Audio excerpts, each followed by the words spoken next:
Well, hello and welcome to this week's news from Lanzarote. We've got loads of news to get through. We'll be talking about cruise ships for Playa Blanca. We'll be talking about big waves on the island, updating you on the weather, visitor numbers and much more. But stay tuned to the end and we will be covering the 3 things you could be doing next week if you're on the island. And these are my 3 hot tips for things that will be quite exciting to do in the next 7 days or so. Let's talk about the weather for a minute, because I know that's a key interest, particularly to those of you who are watching this from Northern Europe. It's been a bit iffy this week. The week started quite cloudy, relatively warm. We had some rain on Tuesday, I think it was, or perhaps it was Monday, which isn't that unusual in December. But the last couple of days have been Lanzarote winter weather at her glorious best. Beautiful blue skies, a few fluffy white clouds around, light winds and warm during the day, but quite refreshingly cool at night and first thing in the morning. So let's move on with the news then. We'll start off by talking about November, which was the warmest November on the island since records began. Now, records began here in 1961, so it isn't that old, but that's quite a few years ago. The average temperature in the month was 22.5 degrees. Now bear in mind that's days and nights, so that's the average across the whole day. The reality was we had many days in the high 20s in November and some in the low 30s. We also had a number of tropical nights, and a tropical night here is classified as one where the temperature doesn't drop below 20 degrees. So it has been a consistently and very good warm November on the island. And we also had a record in November for airport passengers, just under 750,000 people. Bear in mind, you can effectively half that because most people go through the airport once and then back out once. But in November it was a historic high, and it was 8.8% up on 2023. Now, I'm really looking forward to seeing the full year figures when we get them, probably in early January. But for sure it's going to turn out to be a record year for tourism in Lanzarote. Now we're going to talk about motor caravans and caravans. Taguise Ayuntamiento have announced this week that they are going to put signage up in the car parks in Costa Taguise to tell caravan and motor caravan owners that they are not allowed to park up overnight and camp basically in the car parks. And if you spent any time in Costa Taguise recently, as I have, you'll see that several of the beachfront car parks have got loads of motor caravans in them, and the people in them are obviously camping there overnight. It's kind of frustrating for them because there is a campsite on the island, but at this time of year it isn't open. And I really think it's time the Cabildo opened the Papagayo campsite all year round, because there is obviously a demand for it, and I think we should have a couple of other campsites on the island as well. All that will happen, I suspect, is that those motor caravans that are parked in those areas now will just move on to another part of the countryside and camp up there. Now, I was amazed at this story. IKEA, or as we say here, IKEA, celebrated its 19th anniversary in Lanzarote this week. Now, I remember the store opening, and I remember the excitement of being able to buy some different furniture and some new furniture, and also discovering things like their meatballs and their unusual snacks that they have in their little cafeteria there. So it's 19 years old, and that means this weekend, today and tomorrow, IKEA have got loads of interesting offers on and special stuff going on. So if you're on the island, it might be worth paying a visit, particularly if you're looking for something, because I believe there are going to be some bargains. Now, German visitors this year are up nearly 10% on 2023. The German market's an interesting one. When we first moved to the island, which was 25 years ago, German tourism was much bigger than it is now, and it sort of gradually declined over the years. And the tourism department have been working hard to bring more German visitors to the island, and it sounds like that their marketing efforts are now succeeding and the numbers are starting to go back up again. But there's a long way to go to the heady days of that we enjoyed in the early 2000s, for example, when we had an awful lot of German visitors here, and I guess they just kind of fell out of love with Lanzarote. So hopefully there are new generations of German visitors starting to fall in love with the island again. Now, I covered the story last week about the Virgin Dolores being taken to Arrecife as a celebration of two things. It was 225 years since the founding of Arrecife and 200 years since the last eruption at Timanfaya.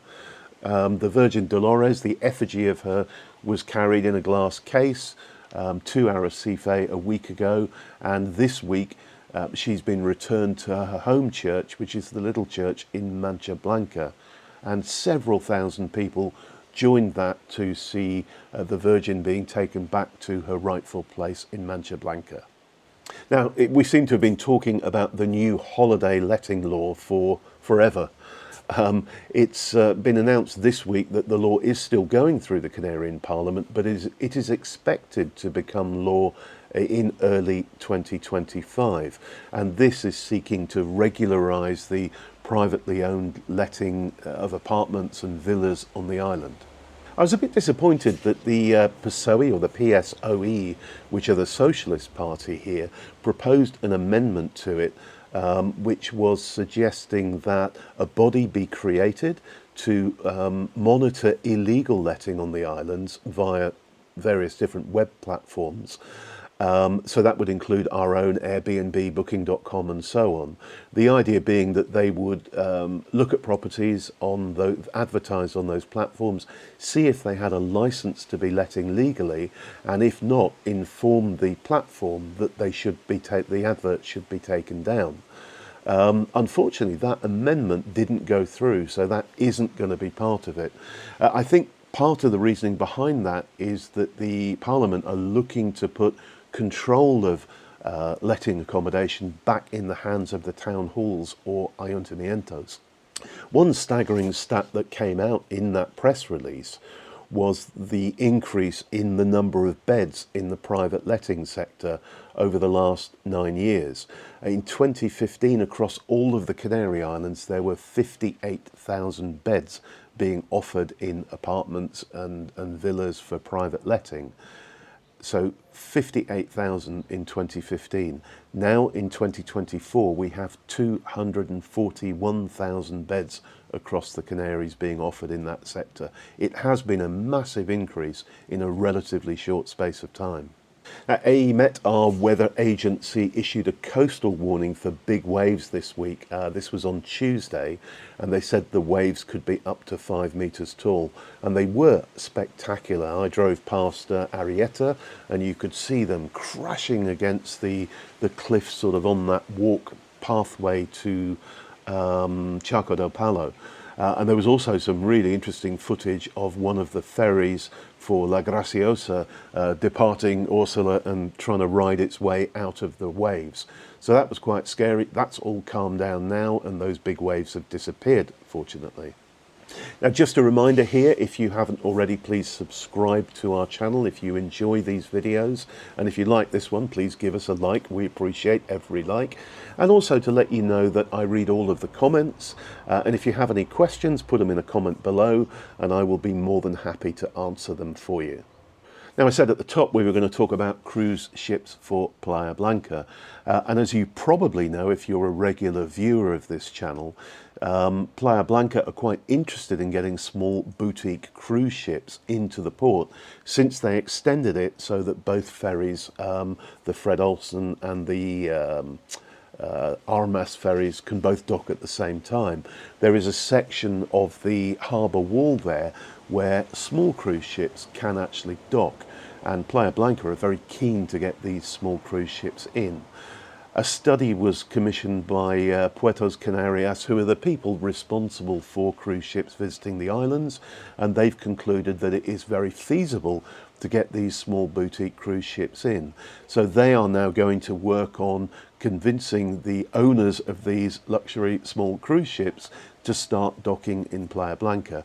I should say here we're talking about cruise ships of smaller than 300 metres in length, with typically 500 to 700 passengers on board. And the aim initially is only to try to get 20 to come through each year.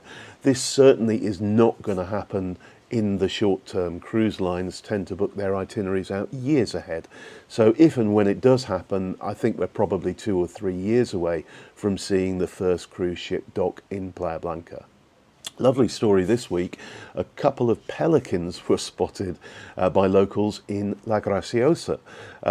Pelicans are not birds that you normally see in Lanzarote. Occasionally they have been seen here just stopping on a migratory route to take on some food and or water. But these two just appeared in La Graciosa and seemed to be quite happy wandering around. They were also described as being very comfortable around people, so they weren't sort of frightened of or running away from people. So there's a possibility that they originated from a captivity, from a zoo somewhere. The pelicans have been taken from La Graciosa to Rancho, Texas, where experts are examining them, and they will try to find out whether they are indeed wild pelicans or whether they came from a zoo. And based on the outcome of their findings, they will either try and find which zoo they came from and return them, or they will have a controlled release back into the wild. And finally, we have in the news, we have new weighing scales coming into the airport. It will happen over the next year and a half. So this is the point at which you put your suitcases when you're checking them in for a flight, where they get weighed and then they get transported onto the automated system that takes them through down to the baggage handling bit underneath the airport. These new weighing scales are just part of a regular updating of all the equipment there. Apparently they're going to be phased in carefully so they don't cause any disruption or limitations, so I suppose they will do just a few desks at the time. It's a €500,000 project, and as I say, it should take between a year and 18 months to do all of them. So that's it on the news front this week. I'm going to tell you now about 3 things you should be doing if you're on Lanzarote in the next 7 days or so. Now, the first thing I'm going to recommend is on Saturday, the 14th of December at 6 p.m. And this is happening at Open Mall, the big shopping centre in Arrecife, and it's completely free of charge. And it's a gospel choir singing Christmas songs.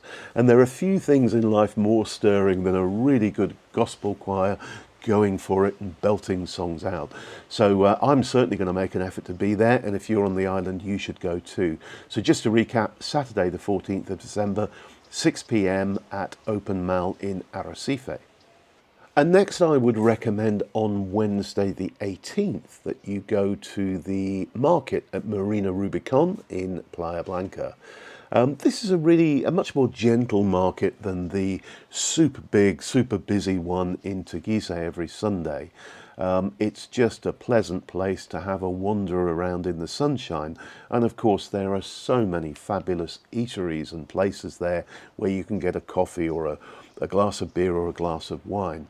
So Marina Rubicon Market takes place Wednesday, as it does every Wednesday, from 9 a.m. until 2 p.m. So I would head along there if you're here next week, next Wednesday, the 18th. And finally, next Friday, the 20th, the Scartoons are playing at Cafe La Ola in Puerto del Carmen. Now, I know most of the band very well. Can you believe they've been playing for 20 years? They were actually founded in 2004. And they are, for those of you who don't know, they're a ska band. So they play Bad Manners and Madness and The Specials and all that kind of music from that era in the 80s when ska was really huge in Northern Europe. They always just give the most amazing concert, full of energy, full of excitement and laughter and fun. So I would highly recommend that Friday the 20th. The Scartoons are on at 7 p.m. This is at Cafe La Ola, remember, in Puerto del Carmen. But there's Bobby Blue is on at 5 p.m. as a kind of warm-up for them. And then from 9 p.m. when the Scartoons have finished, DJ Basilio will be taking over and on the entertainment side. So that should be a terrific night out in Puerto del Carmen next Friday the 20th.